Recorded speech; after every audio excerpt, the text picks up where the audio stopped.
Welcome back to the Biblical Justice Resources Podcast. When I went back into an office job following my COVID remote work experience, I suddenly felt like I had less time in my day. Between commuting, exercising, making meals, cleaning the house, and spending time with family, it felt like I needed a 36-hour day just for the essentials. My frustration is that I also believe justice is essential, but I felt there was no time for any active practice. What did it look like to pursue justice while other things on my plate were taking up so much time? I was consistently reminded of a conversation I had previously with today's guest. Dr. Gary VanderPol was my academic advisor at Denver Seminary before he returned to pastoral ministry in the Bay Area.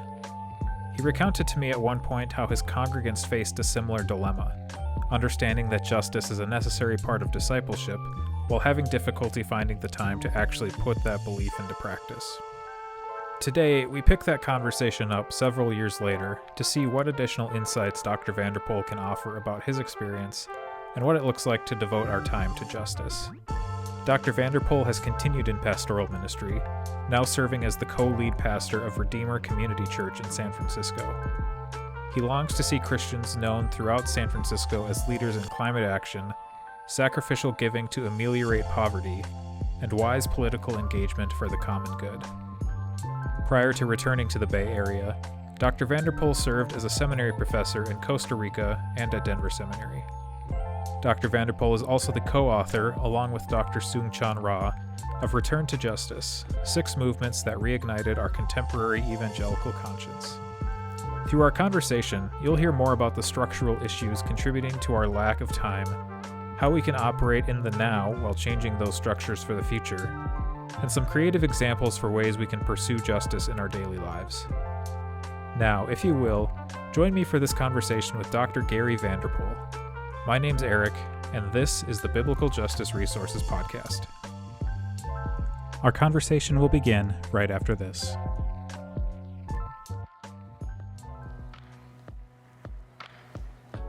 The Biblical Justice Resources Podcast is supported by listeners like you at patreon.com/biblicaljusticeresources. If you're interested in supporting the podcast and helping to resource individuals and the church for the pursuit of biblical justice, please consider giving today at patreon.com/biblicaljusticeresources. Again, visit patreon.com/biblicaljusticeresources to help support the podcast. Now on with the show. Well, Dr. VanderPol, thank you for joining me here today. Good morning. Good to see you, Eric. Good to reconnect after all these years.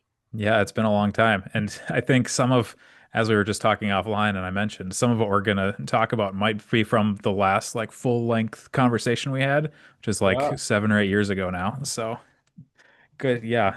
Pick it up again. So the thing that one of the things that stuck in my mind from that conversation and even came up on the previous episode of this podcast is just some of the so background, if I haven't already given it for listeners. You were my advisor in seminary and then moved back to San Francisco area to pastor a church there. And one of the things we talked about the last time we connected was that folks in your church, I think the way you phrased it was they're on board with understanding justice as part of theology necessary for Christian discipleship, don't necessarily have a ton of time to actually do things just based on long work hours working in tech or driving kids to soccer or whatever else it is. Can you kind of just maybe flesh out that foundational what was happening in your church like that at the time? Yeah, you have a great memory, Eric, because that sort of became the cutting edge of my distress, I guess. Because back when we knew each other in seminary and we were studying justice, there was a sense in which can we help the evangelical church see that God cares about justice? And so we'd can't you read the Bible? And so there was a lot of that. There was a lot of let's read the Bible together. Let's look at all the scripture. Let's go to the scripture. Let's look at the heart of God. And I think the belief was, if we could just help people see God's heart in the scriptures, then they would begin doing justice. And then, in a sense, there would be God would be glorified. People would experience, people who are marginalized and who are poor would experience shalom, and that would be the key. And so it was very striking for me to commit career suicide and leave my, like I'll probably never use my PhD again. But my feeling was like the important thing is to see this in the church, to see the people of God actually embody justice and not just like write more books about it. So I think times have changed. There are many, many good books now. And Eric, I know you list a lot of those resources that are out there.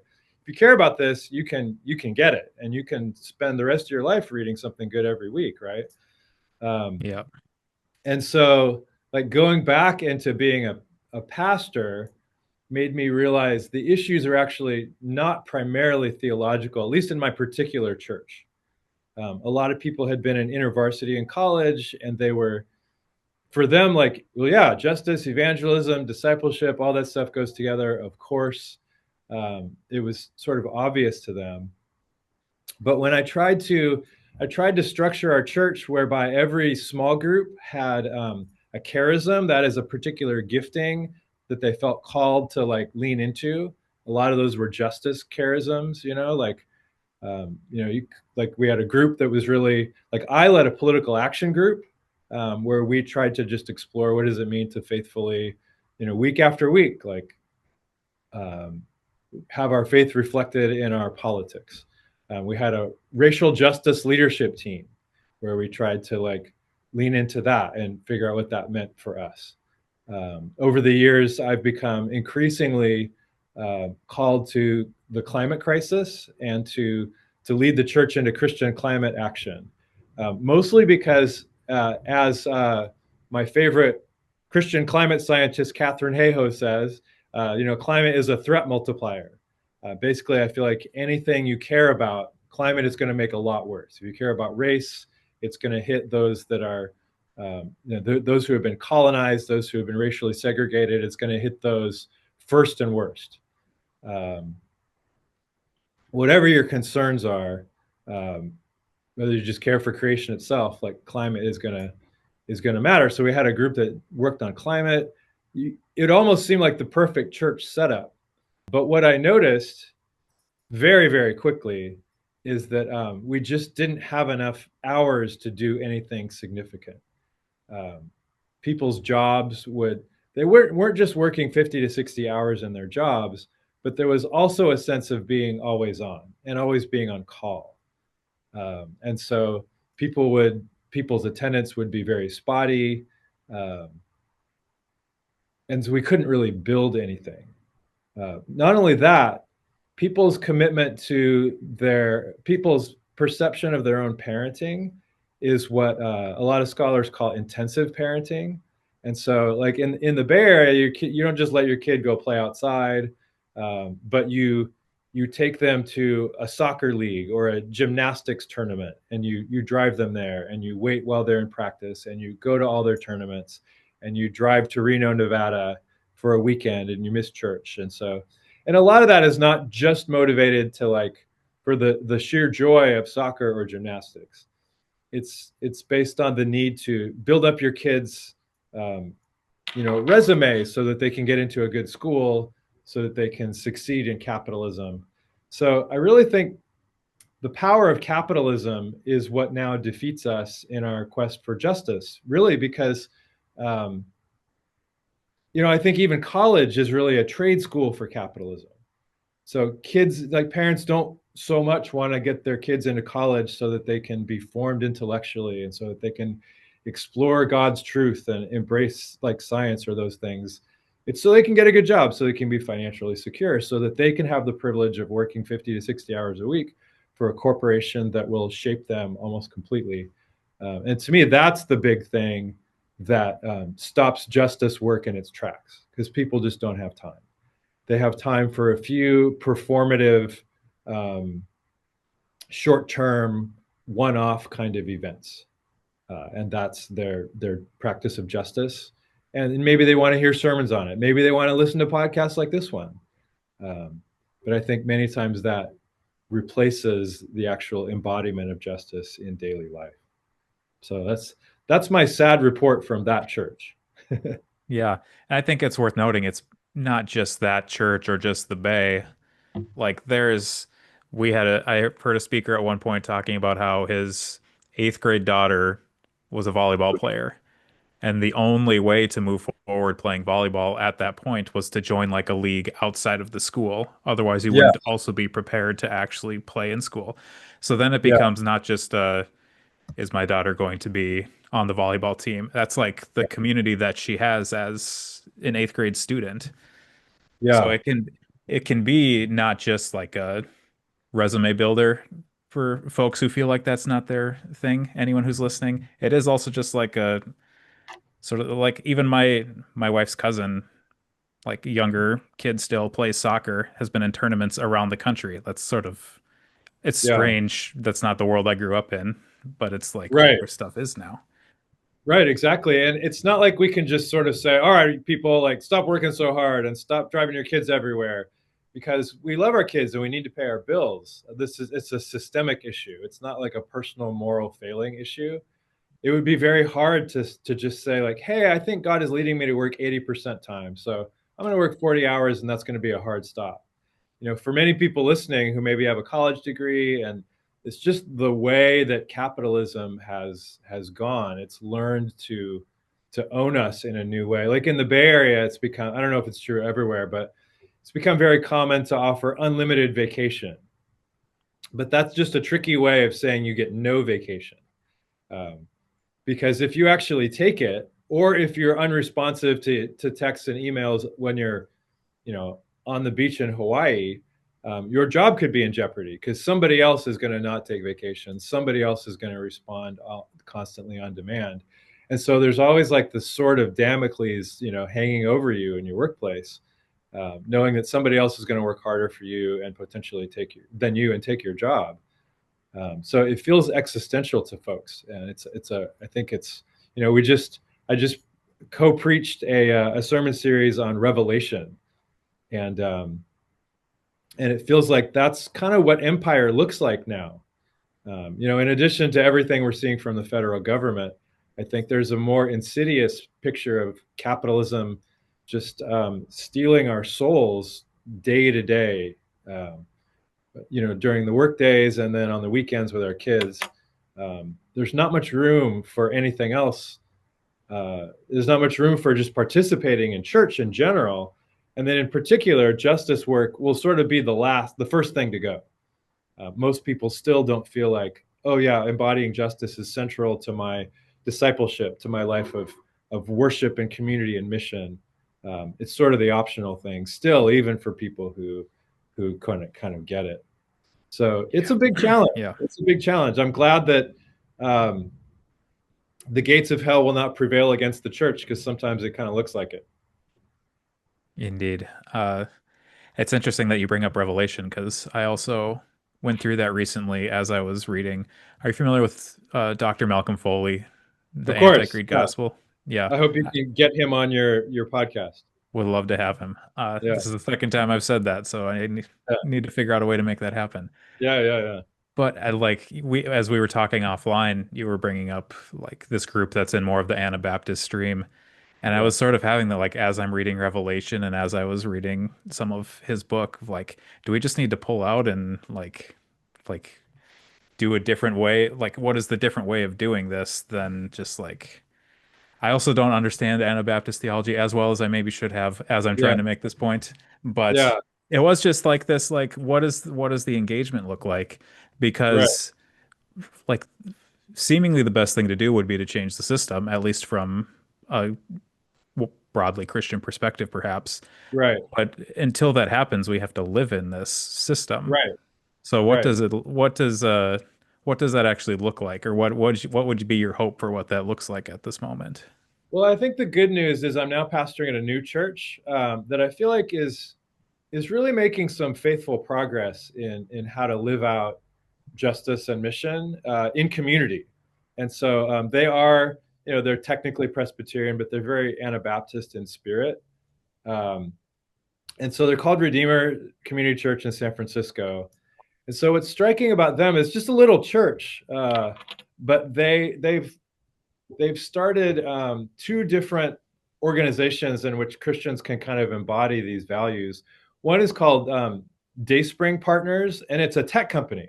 So here we are in San Francisco, and 20 years ago they started Dayspring Partners, and they try to embody alternative, like gospel alternative economics in the way they do, they do their kind of their work, right? And so they're very careful to make sure that work does not dominate their schedule or take the place of their of like Christian community. So people will routinely go like, you know, 80% FTE, or they're working 60% time.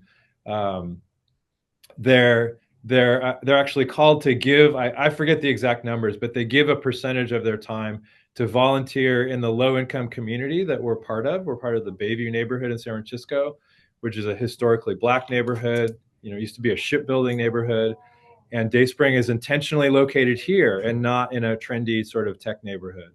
And people volunteer their time to work with Bayview organizations. They actually give a lot of their corporate profits to so that local businesses in the Bayview can thrive. We partner with local Black churches. It's kind of a way of still being in tech, but of gathering together to do that in a different way that's informed by not sort of the rapacious capitalism that we see around us in Silicon Valley, but Jesus's alternative economics. And they're profitable. And people, like a lot of people, have worked there for 10 or 20 years, which is very unusual in tech. So there's also a sense of relationship that's built up there. I feel like I'm not even doing it justice, but my point is, it is possible to build up. You don't have to just hide under a rock. You can create your own tech company that reflects more the gospel and less of empire. Another example is, I don't know if you can see my T-shirt, Rise. So in the building I'm in, we're renting a small building in an industrial area of the Bayview, and my church has also started a Christian school. It's a college preparatory academy, and 80% of our students have parents that didn't attend college. Almost all of them would be considered low income in San Francisco, and they're getting a private school education that's preparing them for college. And this is something my church started. So it's actually a way to, this is a neighborhood that was racially segregated, where work dried up when shipbuilding dried up. There are several Superfund sites, which is what it just means that large swaths of the neighborhood were polluted, like horribly polluted, and sort of make people sick, give them asthma, give them cancer.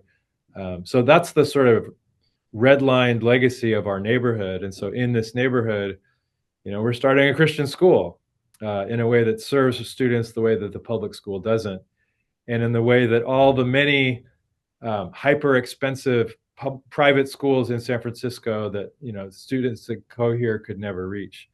So I think those are two ways that to move this sort of structural needle, and not just stick your head in the sand. So that's super encouraging to be part of a church that does that. I think that even for those in our church that do work in big tech, or that work in other service industries, wherever they work, I still think there's a way to faith. It's really discipleship of time. I've spent so much of my career helping folks think about like gospel economics, like economic discipleship. But I think now, like, time is just as important, because that's where the devil is really shaping people. And not to say that all of capitalism is evil or that tech is evil in any sense. There are many good things about it, but a lot of the changes are oppressing people, and they're stopping them from embodying the gospel. So Yeah. there you go. And I'm curious about that, like, now, because you've used that word embody Mhm. twice. Um, what's what doesn't, because I, excuse me, as I trip over my words, I had a conversation that brought up a similar point to that with someone else a year and a half, 2 years ago now, where I talked about doing the work of justice, and he corrected me and said we need to be essentially embodying that like it Yeah, needs to be a part of us because if we're just focused on the work, it will go away as soon as something comes up, which kind of right. feels like what you've been talking about.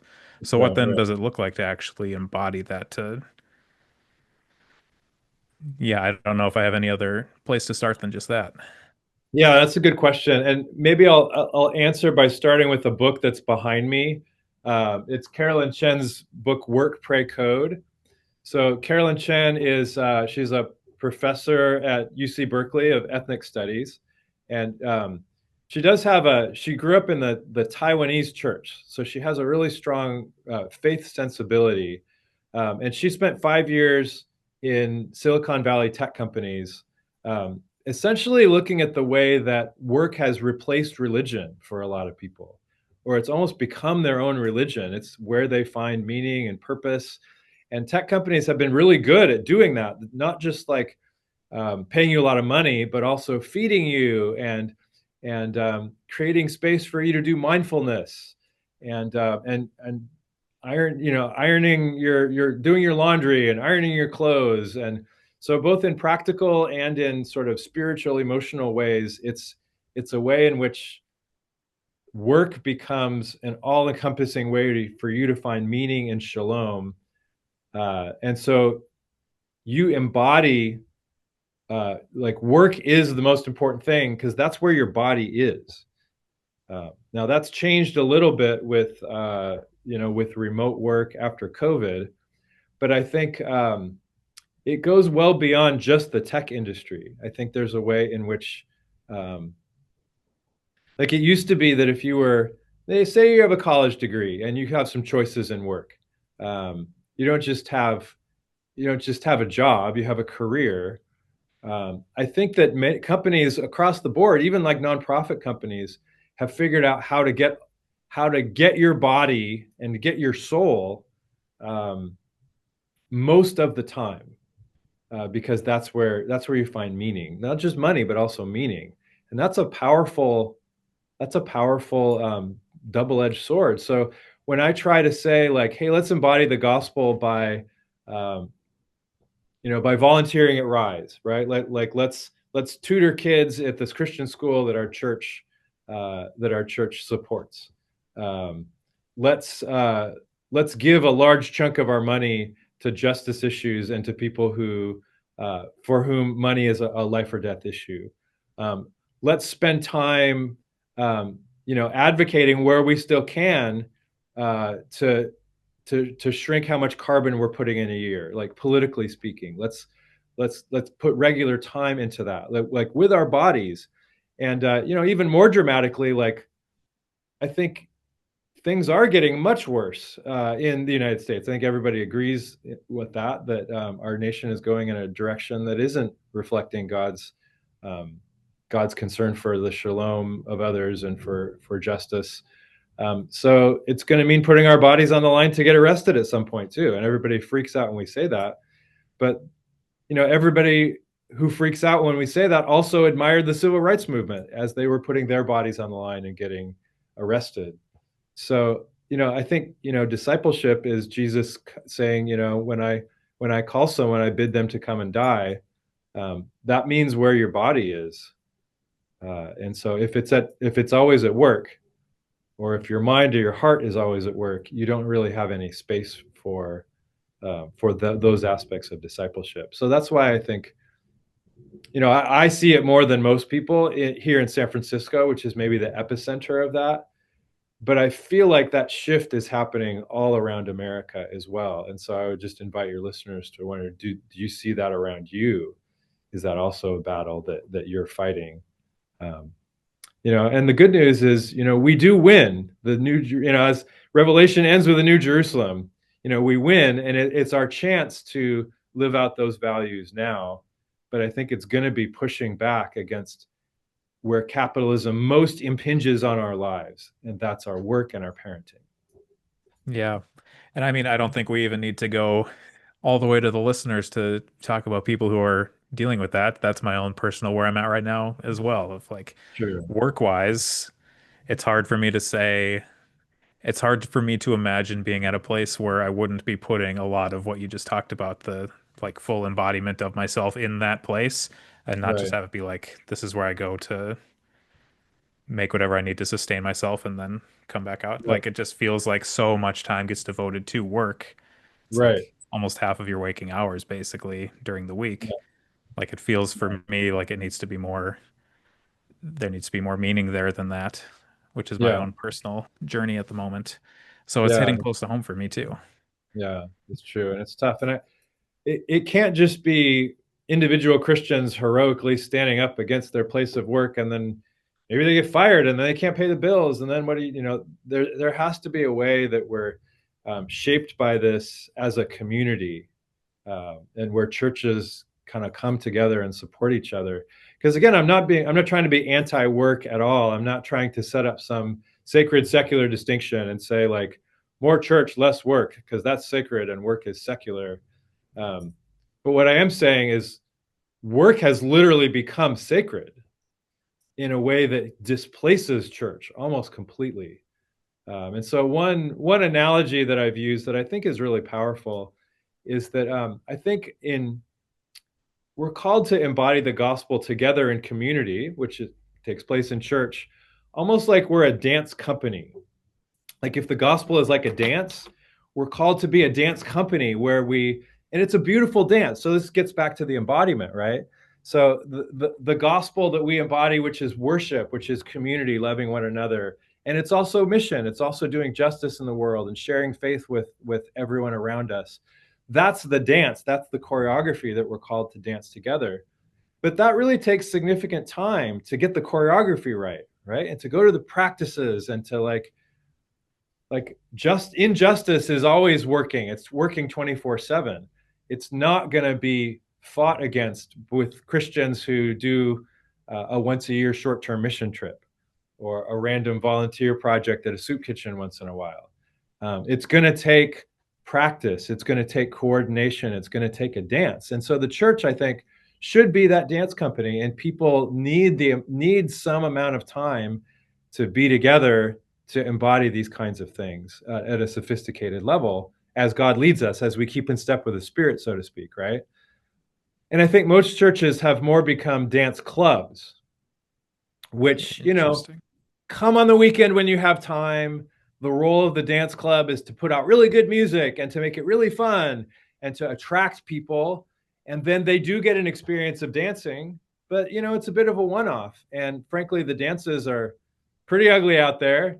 Maybe people are having fun. Maybe people like the sermon. Maybe they like the worship music, but they're certainly not embodying a dance, which includes things like justice practice that strike at the heart of empire. You can't do that in a dance club.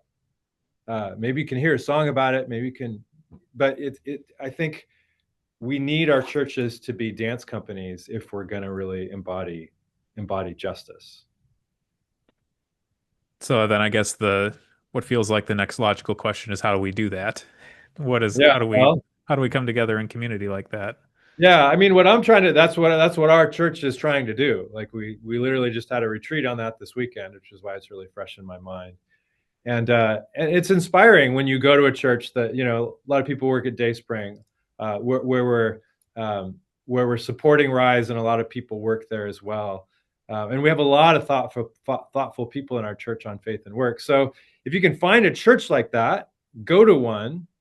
I think probably a lot of us who are listening to this podcast don't have that around us, and maybe the church that they're going to, maybe you're going to a church that is a dance club, and maybe it does say those gospel words, maybe it preaches gospel doctrine, but maybe it's hard to embody there. I would say start with a few friends. I would say create your own little dance company, and maybe you dance awkwardly at first, but I would say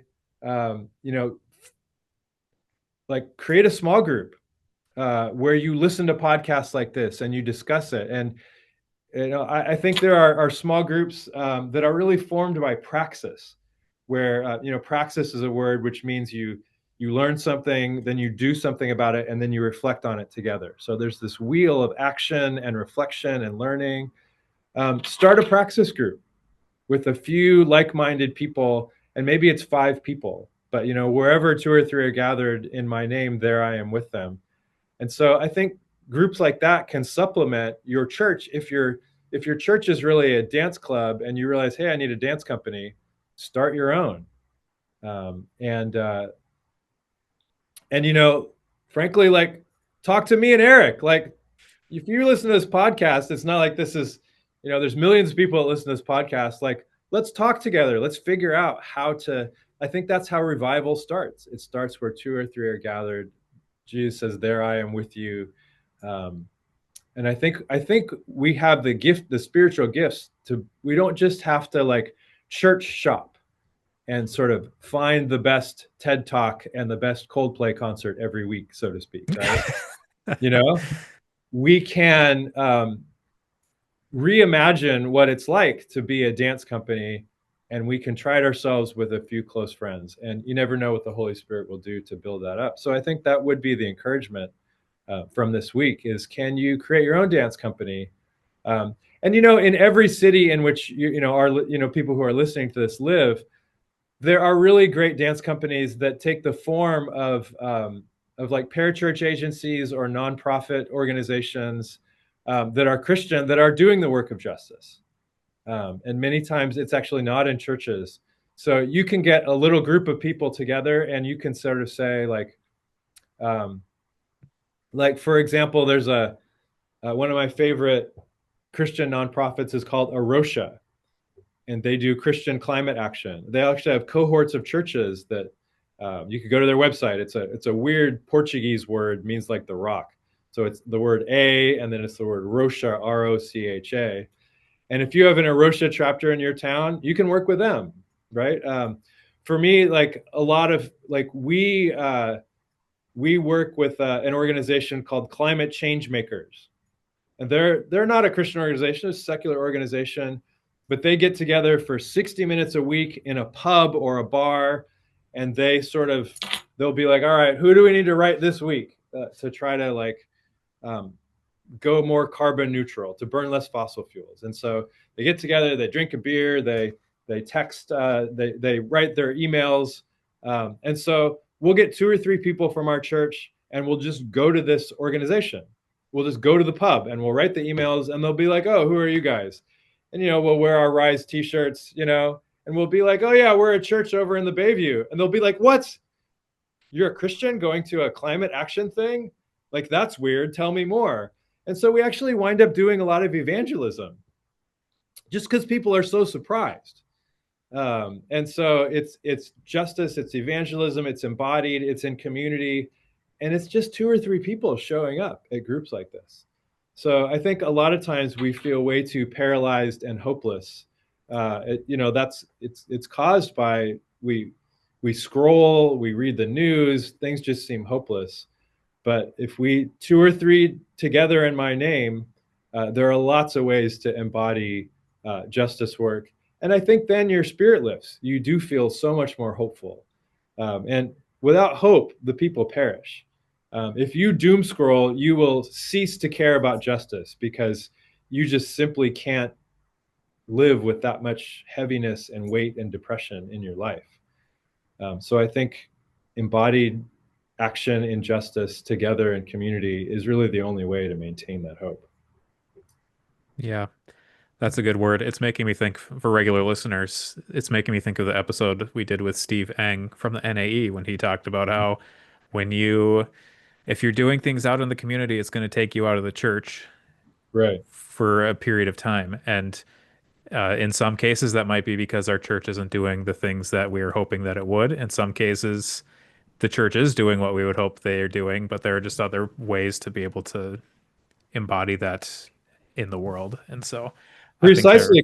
yeah, I think that's actually a false dichotomy, because if you do that stuff in the world with two or three other Christian friends, then you are embodying the gospel. You are being church in that place.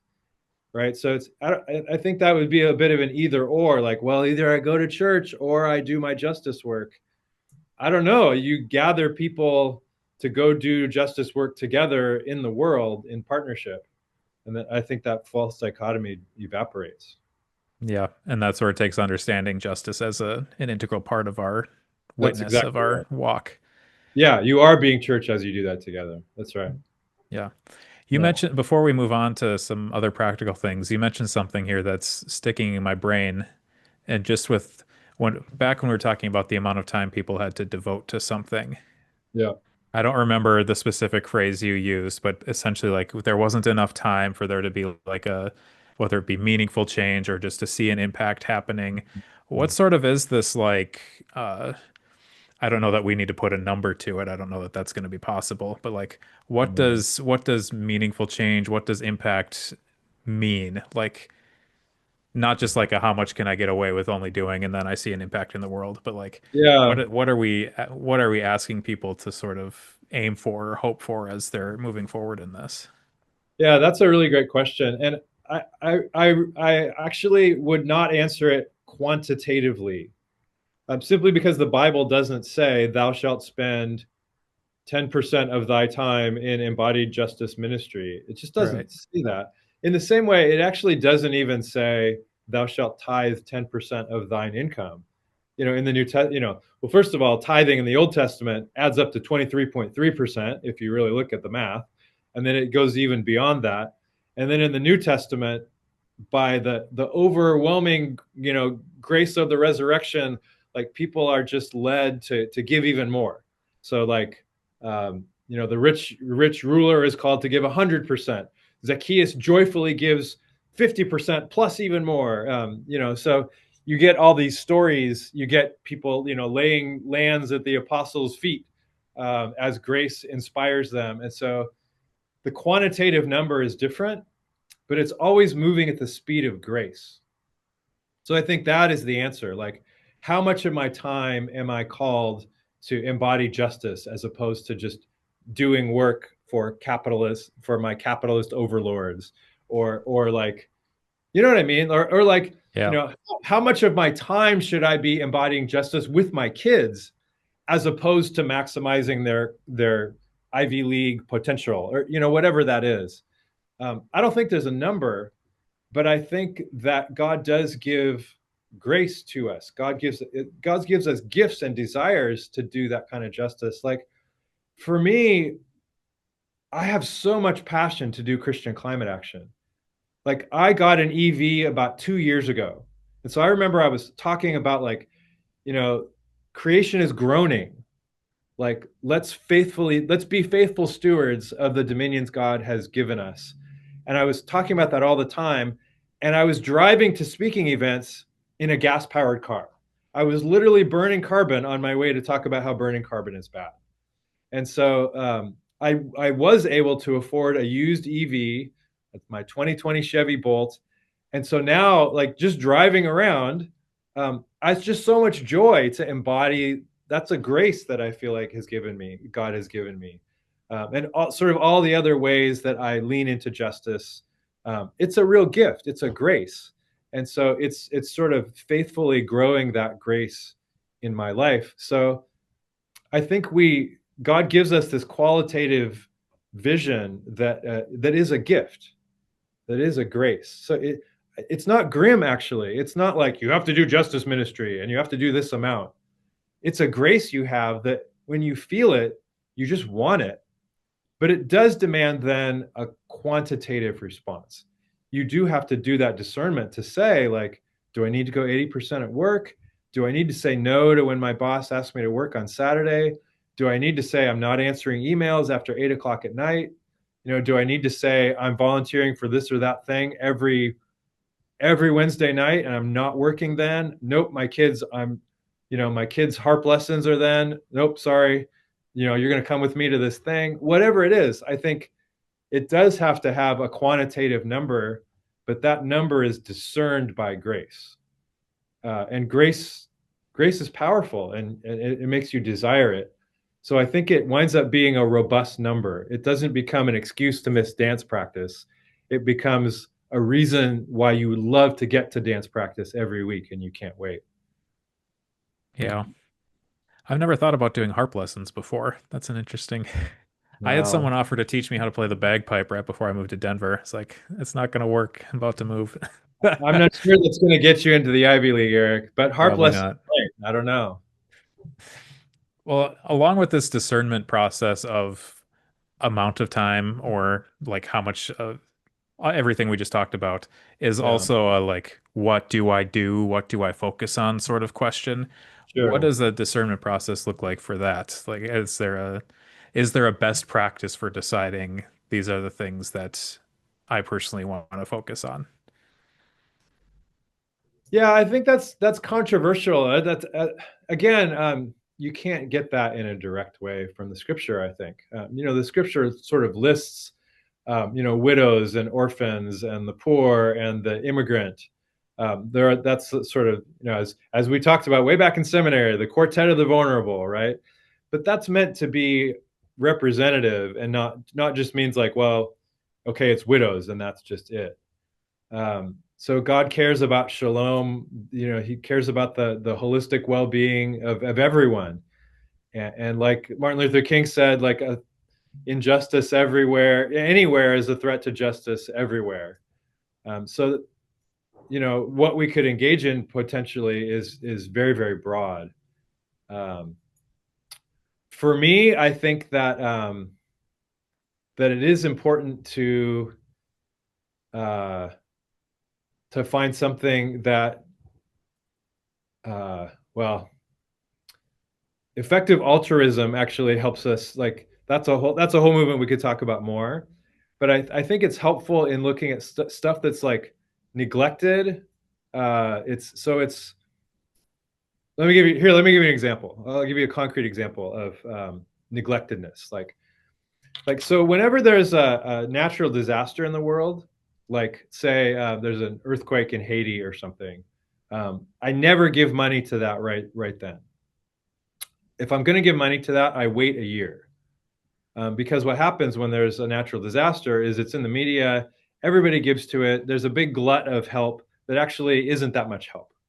Um, but what happens is a year later, everybody forgets. And so then there's actually a need for longer term sustainable kind of work. And so I think one way to figure out, to discern where do we be involved in justice is like what's really neglected. Like who are the people? Like poverty is a sense of scarcity and neglect. So to find those, to go out like Jesus, who would leave the 99 to seek the one who's like really suffering extremely, like Mother Teresa would talk about going to the poorest of the poor. I think there is something about that. It's not just kind of giving to your local library because that's a nice thing to do, but it's really finding those who are desperately poor and being in solidarity with them um, and being intentional about that. I think that's one thing. I think another thing is, what can you or I particularly do? What are our gifts that will actually be a genuine blessing to someone, that will move the needle, that won't just make us feel good because I did a thing, but that will actually, like, what can you practically do? And that depends. Like everybody's different. Um, so I think those are just two things. For example, some people do have professional background where they can make more money, and you might be better off, like actually paradoxically working more hours so that you can give more than working less and being, a volunteer. Like for example, like I used to be a middle school teacher, and I think I'm a pretty good middle school teacher. Like that not everybody is a very good middle school teacher. And so I think maybe God could, I have done work teaching middle school students and tutoring them.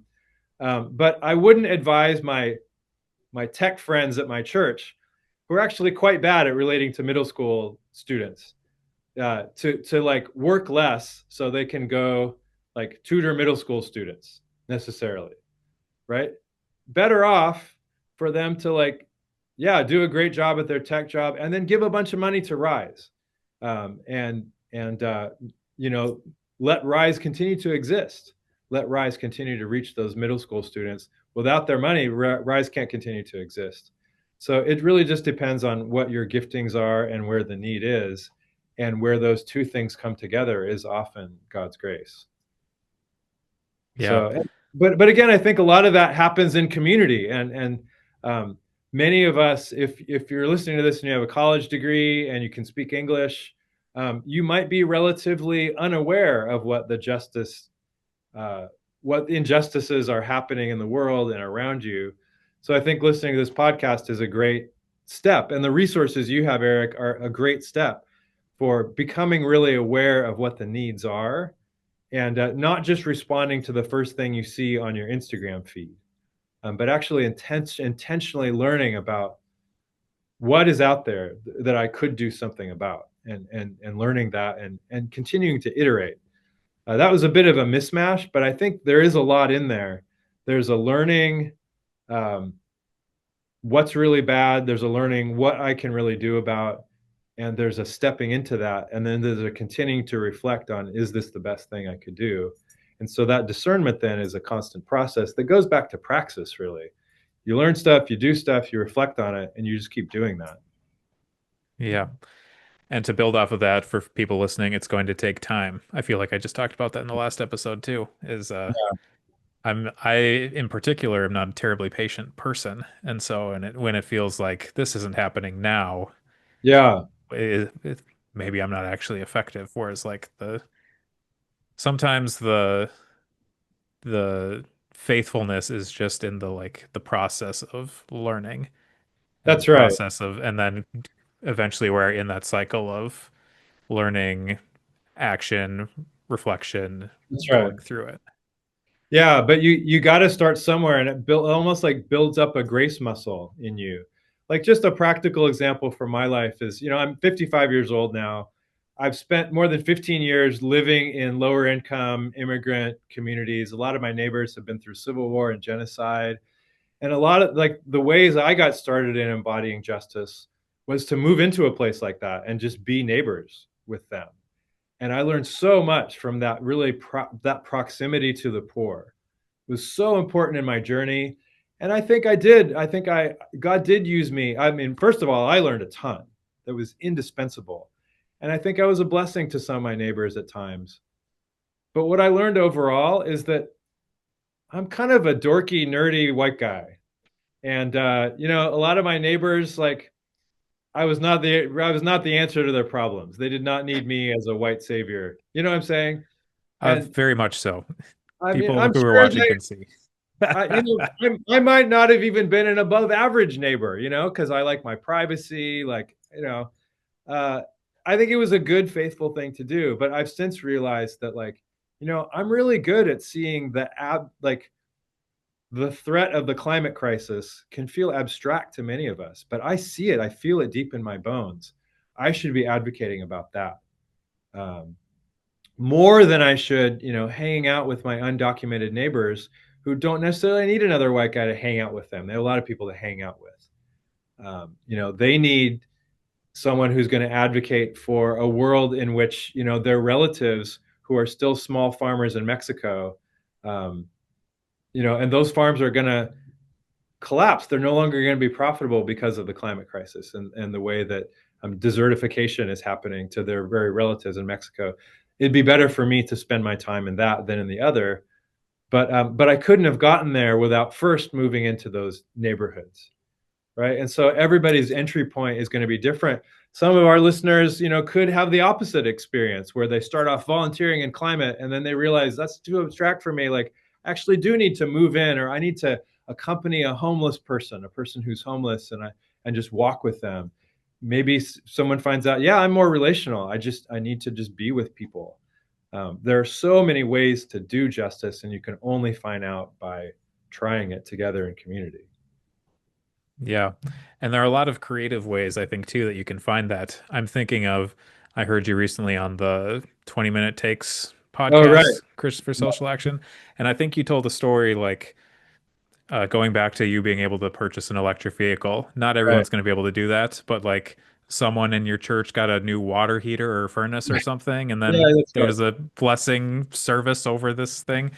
Can you can you go back over that story and like Oh, it's a great story because, with climate action, the great thing about it is we can work on the structural political level, can definitely do that. We can work at the prayerful level and just like fall in love with Jesus more as we walk in the woods. Um, but there's also that personal level that it's just a simple fact that all of us are so complicit with the climate crisis because we burn carbon just by doing normal things like taking a shower, right? You want a hot shower, that burns natural gas, or which is actually methane, and that goes out into the air, and that impacts the world.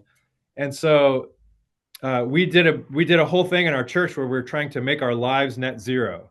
So we have a spreadsheet that everybody can be part of, and so we have contractors who are good at installing these kind of heat pump water heaters, which when you take a shower will heat up your water just using electricity instead of gas. And it's actually cheaper in the long term, but it's kind of a hassle. It's kind of a pain in the butt to get the heat pump water heater and to put it in and find all that stuff.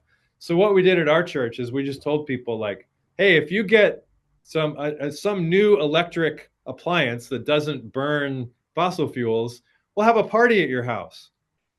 So our friends, they're actually living together in community. So this particular water heater gets a big workout because 6 people take showers on it. And so when they got the water heater, we had a big party in their garage where the water heater is. We got stickers for the kids in church to put on the water heater. Like they put the name of our church, Redeemer Community Church, and they put the stickers on the water heater. So they blessed it. We prayed over it. We broke champagne over it the way you would over a yacht, right? We did a dance party, because we're a dance company, right? So we did like karaoke using the word electric in it. Like we sang Electric Slide. We had a big vegetarian spread in front of us. So it was really fun. Like doing justice doesn't have to be grim. It was a way of just celebrating this small step of getting a heat pump water heater. And that was, I think, 2 years ago. So that heat pump water heater has been delivering fossil-free showers for 2 years now and saving them money. And we celebrated it together. So yeah, that was just one little step. There are lots of things that we can continue to grow in. Like one of the things that I would love it if my church thought about flying less. A lot of us in our church have the money to fly and go on vacation, and we really do. Frankly, that's really hard for our church. I don't think that's a step that we're ready to take yet. We don't have the grace for that yet. So we celebrate the grace that we do have, and we try to keep growing as we go on. So there's always more, but there's always a way to celebrate the grace that you do have in the moment. Yeah. Well, I think that's a great place for us to end for today. So yeah. Thank you, Dr. VanderPol, for joining us. Thanks for the conversation, Eric, and thanks for this podcast that you're working on, and thank you for the way it's a space for grace for the community that's building around it. Thank you for listening to the Biblical Justice Resources podcast. This podcast is hosted, produced, and edited by Eric Beck. To learn more about how you can be resourced for the pursuit of biblical justice, visit our website at biblicaljusticeresources.com.